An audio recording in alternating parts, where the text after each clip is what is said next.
आप सबको नमस्कार।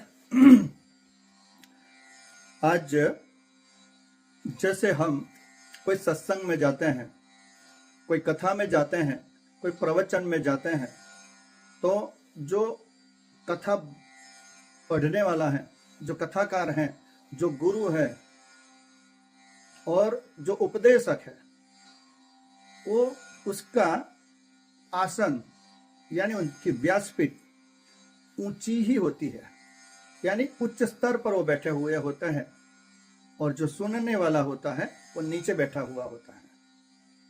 तो उसके बारे में एक बार एक बुद्ध का एक शिष्य, उसका नाम था आनंद।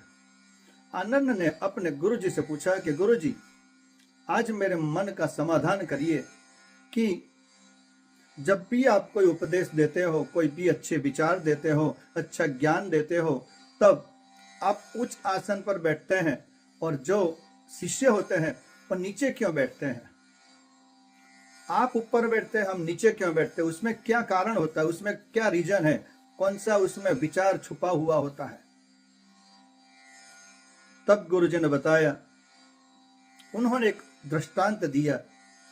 अगर जब आप जाते हैं कोई गांव में, कोई खेत में, वहां समर का टाइम हो, बहुत गर्मी पड़ती हो, उस समय अगर आपको पानी की प्यास लगे और अगर आपको वहां झरना दिखाई दे, पानी का बहता हुआ एक झरना होता है, वो दिखाई दे, तो आप क्या करेंगे?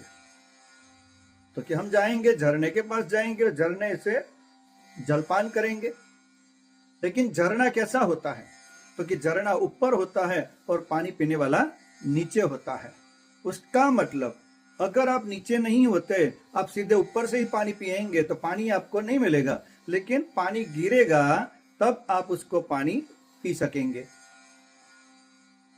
इसलिए जो पानी पिलाने वाला है, जो ज्ञान पिलाने वाला है, ज्ञान देने वाला है, जो बोध देने वाला है, जो गुरु पदार्थ है, वो गुरु पदार्थ हमेशा के लिए ऊपर बैठता है, क्योंकि उसको उच्च आसन चाहिए।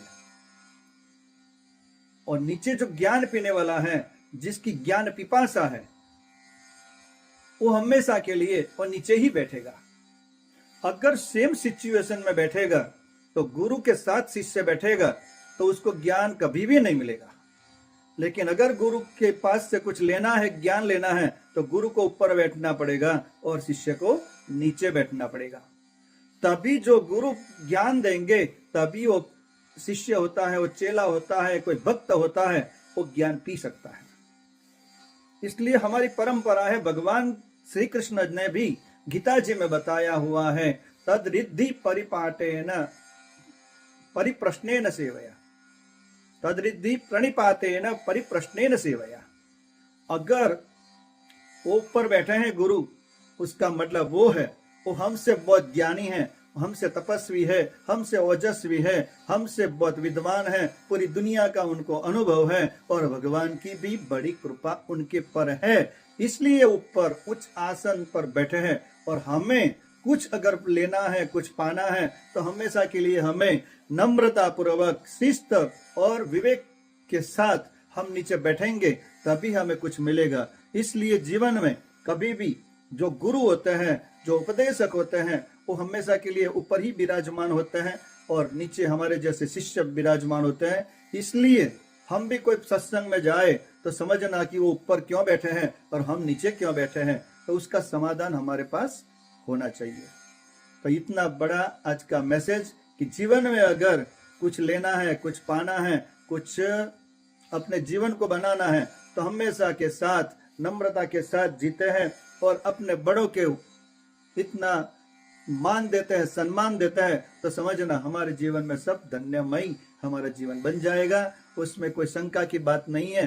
तो आज का ये मैसेज और आने वाला जो वीडियो है कि जिसकी लाठी उसकी भैंस, उसका मतलब हम एक कहावत तो जानते हैं, लेकिन उसके पीछे स्टोरी कौन सी है हम नहीं जानते हैं, तो उसके बारे में भी बताएंगे, ताकि हमें पता चले कि भाई छोटी छोटी चीजों में बड़े बड़े मैसेज छुपे हुए होते हैं। तो आप सबको नमस्कार। अगर आपको अच्छा लगा हो तो सबके साथ शेयर करिए, सब्सक्राइब करिए। नमस्कार। ओम नमः शिवाय।